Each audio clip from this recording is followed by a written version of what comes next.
হলো এবং 2 দিন পর মাকে ছাড়া হলো।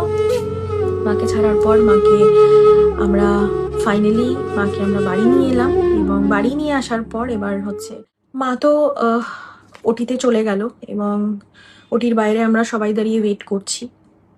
এবার ওটির ভেতরে কি হচ্ছে সেটা তো জানা সম্ভব না আনলেস অ্যান্ড আনটিল ডক্টর বাইরে এসে বা নার্স বাইরে এসে কিছু আমাদের জানাচ্ছে। আমরা তো এমনিতেই টেনশনে ছিলাম, কারণ মার যতটা উইকনেস হয়ে গেছিল, মা যেরকম হয়ে গেছিল, এত অ্যাডভার্স রিয়াকশন হয়েছে, এত কিছু হয়েছে, তারপরে ওটির ভেতরে আমরা শুধু এটাই প্রে করছিলাম যেন সবকিছু এভরিথিং সবকিছু স্মুথলি হয়ে যায় আর যেন কোনো রকম কমপ্লিকেশনস না হয়। তো আমরা বাইরে 1 ঘন্টা 2 ঘন্টা 3 ঘন্টা আমরা ওয়েট করছি অ্যান্ড সাডেনলি আমাদের কাছে কল আসে যে পেশেন্টের বাড়ির লোককে ডাকছে। তো আমরা প্রচন্ড টেনশন নিয়ে এবং প্রচন্ড মানে মাথায় অনেক কিছু ঘুরছিল তখন। দিয়ে আমরা ভেতরে গেলাম, ভেতরে মানে যেটুকু অবধি যাওয়া যায় আর কি, সেখানে দেখলাম যে ডক্টর বেরিয়েছে এবং ডক্টর বেরিয়ে বললো আমাদের ওটি ডান। তখন একটু মানে স্বস্তির নিঃশ্বাস ফেললাম যে ওটি ডান, ওকে। আর মাকেও দেখালো, মা তখন স্ট্রেচারে, মাকে জাস্ট আনা হয়েছে কিন্তু মায়ের জ্ঞান ফেরেনি, জাস্ট ওই হালকা যে ড্রাউজি ব্যাপারটা থাকে সেটা।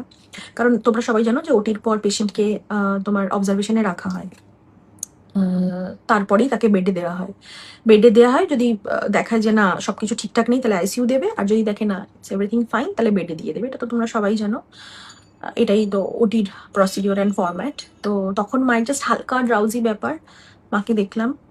আর ডক্টর তারপরে যেটা আমাদের বললো যে ওটির ভেতরেও যথেষ্ট কমপ্লিকেশন হয়েছে and that was a tricky ওটি, খুবই কমপ্লিকেটেড ওটি ছিল, ইজি ছিল না। তো সেটা শুনে তো মানে আবার আমরা ভাবছি যে মানে মানে ওটির ভেতরেও কিছু প্রবলেম আর কি হয়েছে তার মানে। তো তখন ডক্টরকে বললাম মানে কি হয়েছে যদি একটু বলেন। তো ডক্টর বলল যে